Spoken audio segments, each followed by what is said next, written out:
one game away. Blow up. We're playing for something, man. We're playing for something. Just gotta mean something to you. They gotta mean something. Everything you got. Everything you got. Let's finish this. Do it, fellas. Let's go. Let's do it, fellas. Finish 2-3. 1, 2, 3. Finish. Cashing in, say, the way Liv did, well, that's like winning the lottery, isn't it? And I don't need to win the lottery because I work my ass off every week for a paycheck. You ready to make history? Come on now. Yeah.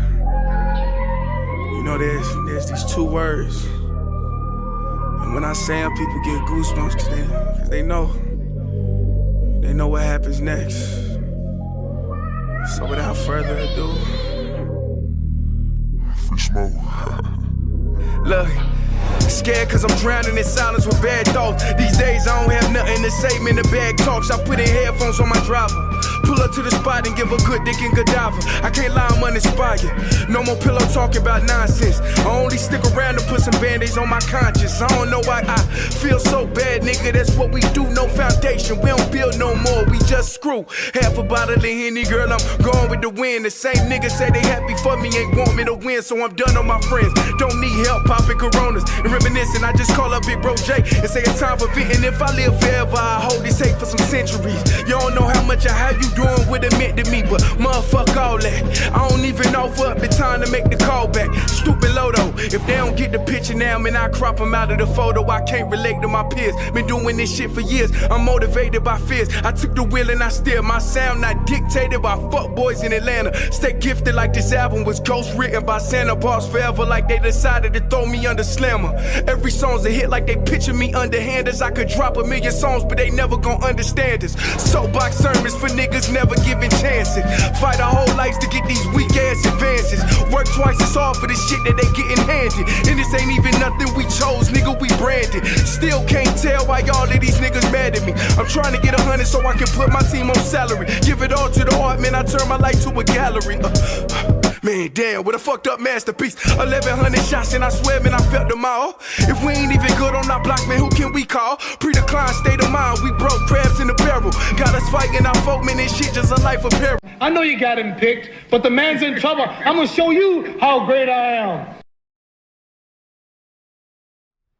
Welcome. Yo, welcome back, man. Welcome. Yo, listen to me. Welcome back. Kicking it with Saint. This is a UFC show today, baby. Shout out to Kofi Kingston. Listen, UFC 290, but before we get into that, how was everybody's day, man? I was listening to some Kurt Franklin. Kurt Franklin, the GOAT, man, and I ain't got nothing else to say about it, but check me out. We got a lot to talk about, man. In UFC 290, it just passed. Alexander Volkanovski taking on Yair Rodriguez. But we're going to get into that. We had a good fight card. I'm not going over the prelims. I did watch the prelims also. But I'm not going through the prelims. We started off I'm going to just go through the fights real fast, but then I'm going to go back and I'm going to go over the fights. You had Bo Nichols taking on Val Woodburn. You had Jalen Turner taking on Dan Hooker. Robert Whittaker took on Dricus Duplessis. And Brandon Moreno taking the People's Champ. Brandon Moreno taking on Alexander Pantoja. And obviously, him, Volkanovski, taking on Yair Rodriguez. And it was a very entertaining fight card. Bo Nickel and Val Woodburn started off the card. It was very quick. Val threw some heavy hooks. Val looked like that big dude who be dancing, like he'll eat something and then he just break out and start dancing and shit. You know, it's real like awkward for everybody else involved in the situation. But Buddy has no shame, so I guess do you, big man. But that's kind of what Val looked like. It just swinging at big ass hooks. And then he got caught. Bo Nickel caught him. Bo Nickel showed that, yeah, I don't have to wrestle you to beat you. And Bo Nickel got him out of there real quick in the first round with a knockout. Just a quick little, you know what I'm saying, nothing too serious. They was, you know, for the most part with commentary, they was just fawning over Bo Nickel. Oh, he's just an all-American prospect and yada, yada, yada, yada. And the fight lasted a couple seconds. So, you know, it is what it is. But the next fight, Jalen Turner, Dan Hooker, was a phenomenal fight. Now, this was a very weird fight, right? So Jalen Turner was winning the majority of this fight early, it looked like. But the problem I was having with Jalen Turner throughout the entirety of the fight was I kept saying to myself, man, he eat a lot of punches to the face. He really not defending his face well at all. And it almost felt like he got no desire to defend his face because he feel like he gonna eventually knock out Dan Hooker. But then he caught Dan Hooker late in this fight with a roundhouse kick to the head. And Dan Hooker did not go down. Dan Hooker did not get knocked out from it. He regrouped. And that's when I knew this fight was about to be a problem for Jalen Turner, because it felt like Jalen Turner had exhausted himself. Dan Hooker eventually caught him, and then Jalen Turner survived. He got put in a guillotine, a rear naked, but the round ended before he could tap out to it, because I believe he was about to tap out to that. He going to the next round. He was still on the ground trying to go to the next round. He was still wobbly getting into the last round. But when it was in that last round where Jalen Turner just quit, like he had nothing left in him. Like his mind was gone. His brains had been beat in. It was mush up top. He probably was concussed. He had no energy left. He had basically quit. But Dan Hooker was so spent, so exhausted, he didn't even realize it. So he was still trying to wrestle him and things. Like, I think if Dan Hooker had stood him up at the end and just finished pounding him, he would have knocked him out and got the finish. He didn't. So it ended up going to a split decision for Dan Hooker. Dan Hooker did win this fight. Now, I see why some people could say that Jalen Turner won this fight, but I do not believe Jalen Turner won this fight. And that's really all I can say about that. I think he's going to have to work on his cardio. That's what some people also would say, and I might agree with it to an extent. I actually think he got to figure out ways to put people down. And he good at putting people away, but when you go up against certain dudes, that's one of the things I realize about some MMA fighters. If you don't figure out how to adjust your style to certain things people do very well, that could cost you.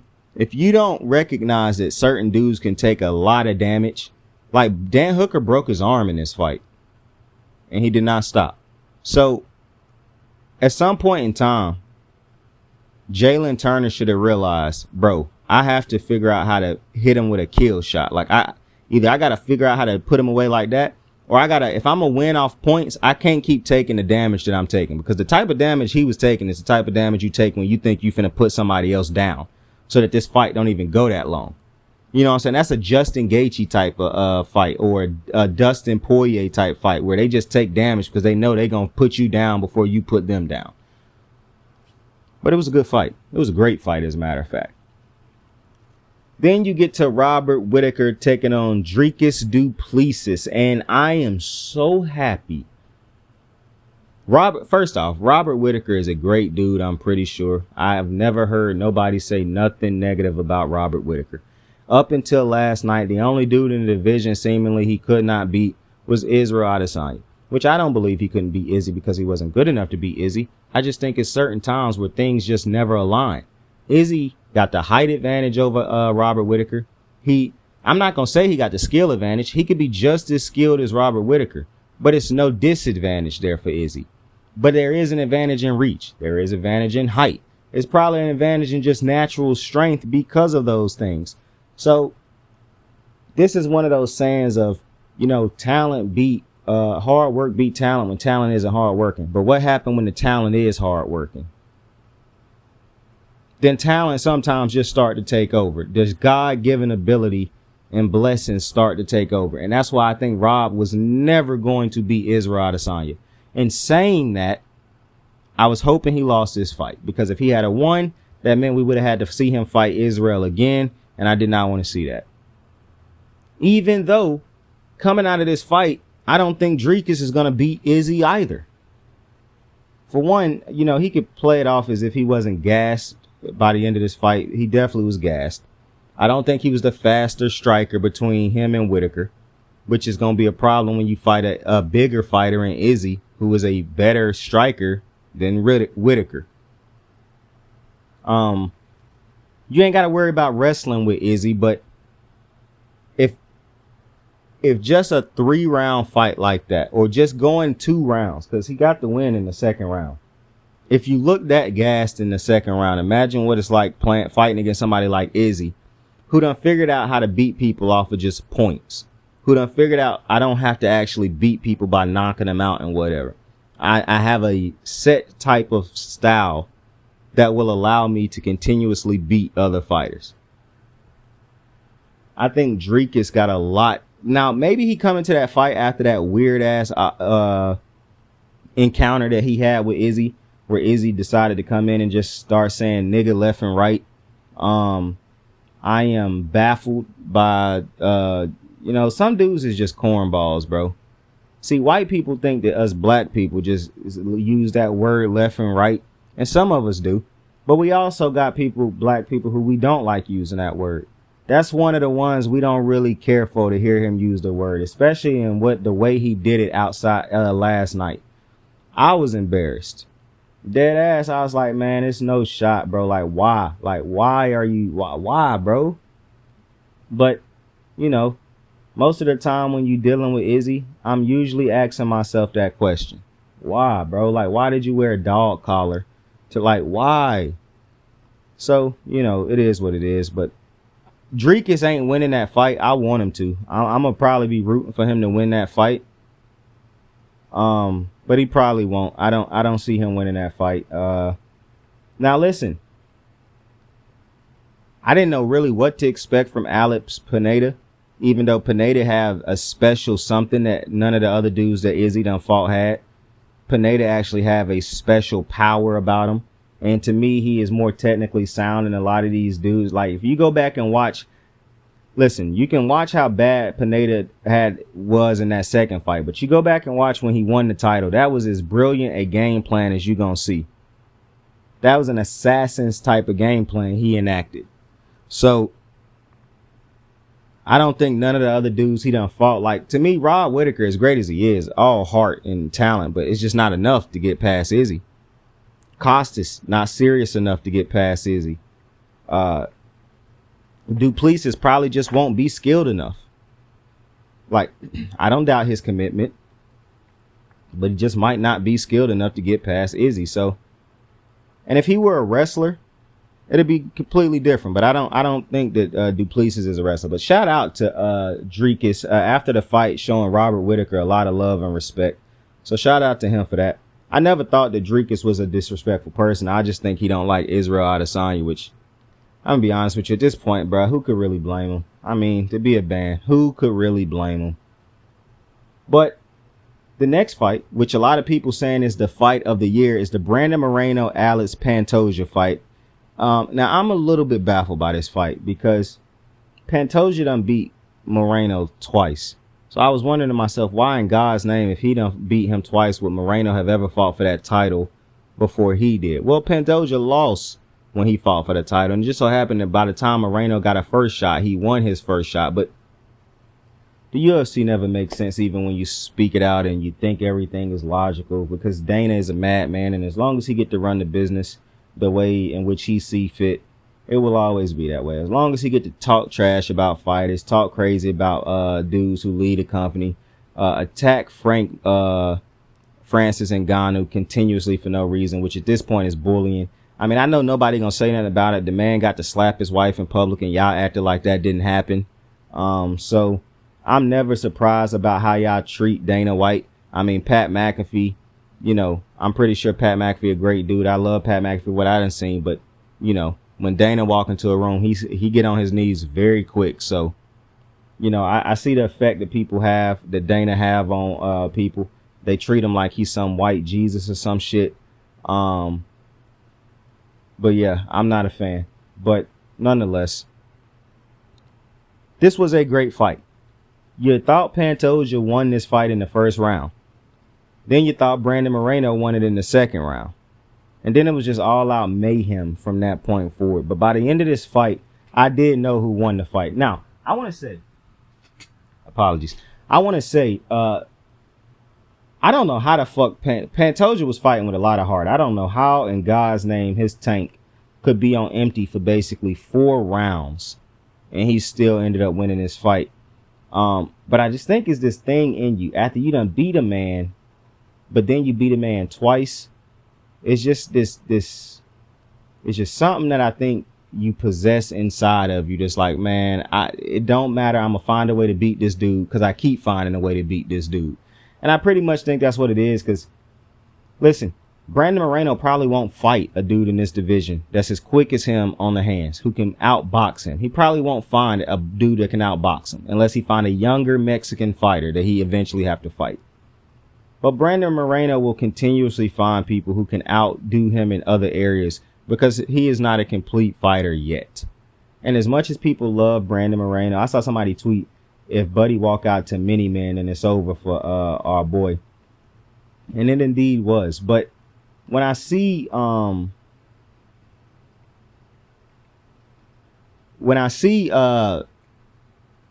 Brandon Moreno's fights and I see the love and the adulation that people have for him, that's cool. But he got areas of his game that he could definitely improve to become a far better fighter. And shout out to Pantoja, bro. After he won this fight, looked in the camera. He was raised by a single mother, him and his brother. He said, "Is you proud of me now, Dad?" Hey, good for you, Pantoja, bro. Shout out to you, my guy. Congratulations. Welcome to the winner's circle. I'm saying it like I'm there. I'm just the hostess, bro. I don't actually go in. I invite the winners into the circle. I don't overstep my bounds. You know, I don't overstep my bounds. All right. I'm just a dude that opened the door so that the winners can get in. And I do not open it for the ones who don't belong. Pantoja, welcome to the club. Brandon Moreno, it was nice having you, my guy.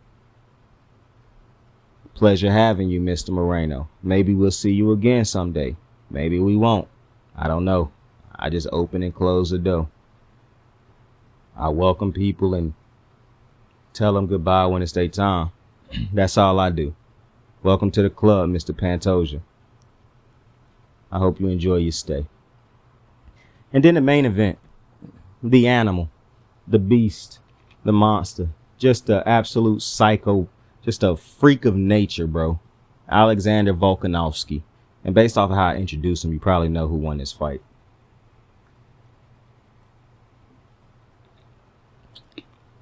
If you didn't watch the fights.